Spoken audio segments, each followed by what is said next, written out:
Uy, grabe kataas kayo na niagi ay. Nagdalag ba ni Baligya siguro ni Moon siguro nagkuhan, abay-abayan. pwede ni atop Kan? ya saan na ni pong bani ya bawag sa baka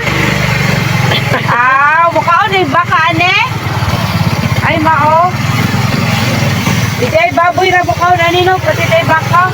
Tumuadto na ta sa hanging bridge na may gatasan. So kay bali moagi ka og kanang basta moagi ka sa west nga dalan, then sundon na nimo ng mga dalan di gyud ka masaag pa dong may gatasan. Nang niabot ta di sa hanging bridge na iwit man ni akong voice over. So grabe gyud kay kanindot, amazing, wow gyud kay makawaw kaayo. Then dito sa baba mo naog ta din ha nya mo na ninaog na ta. Mo nakita nato nata sa ilalom sa hanging bridge. So kani nga time nagkamulo pa gyud sila og panday pag anhinamo. So tanawon na nimo siya nga pamilya o bibo kay sila. Dito sa hanging bridge, ang bridge. Abi na. Ano ba siya dialo? Ang bridge. Ilaman dai nang snack sa tanda. Abi ka maliki og pa kayo. Wala siya maliki. Wala na guys. Nangataw mi kaganiha kay naa maggyud maligya. Abi na mong namaligya si ating mga makaon. So dili day ang gibaligya is mga soft drinks ra gyud di ay. Dili law migo. Dili law. Pero kusay moto. So pwede po dahil diri mag sideline no. Siguro ang pwede makabaligya diri is katurang grupo ra pod sa ilahang organization or sa ilahang corporation, parang inana no. So mao to siya, lingaw pod kay mga bata dinhi makaligo-ligo, then daghan pa yung mga view. Lingaw gud imong mata diri guys. Kung di ka gusto maligo, pwede diri ka mag chill lang gyud ka diri. So sa mga gusto mo laag diri so welcome kay mo diri kay walay entrance fee.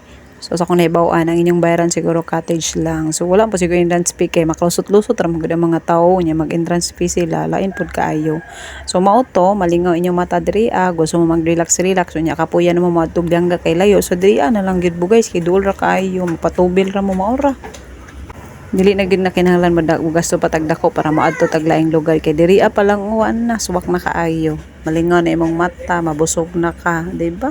Chika-chika nya tagay-tagay po sila ginagmay na normal man hindi man gud pwede nga di ta mo inom no sila di watay labot uy maura to guys, nalingaw naman ang atong mata, nabusog na pud ta, manguli na ta sa ato ang mga tagsa-tagsa ka Pinoy-anan. O kung reminders lang po dahil no kung mga nimo diri dapat ang mga basura keep gud ninyo clean lang gud kay para makabalik pa ta diri para di ta makapiso nindot gid kay diri guys, malingaw gud mo pwede mo mula ag diri dili mo mag cottage para pang pawala sa stress, ganun, di gud malikay na stress na kita sa tong life, no, exhausted, char. Pwede mag-bike, pwede mag-hiking, no, pwede gud kay maalingaw gud ka sa palibot, bye.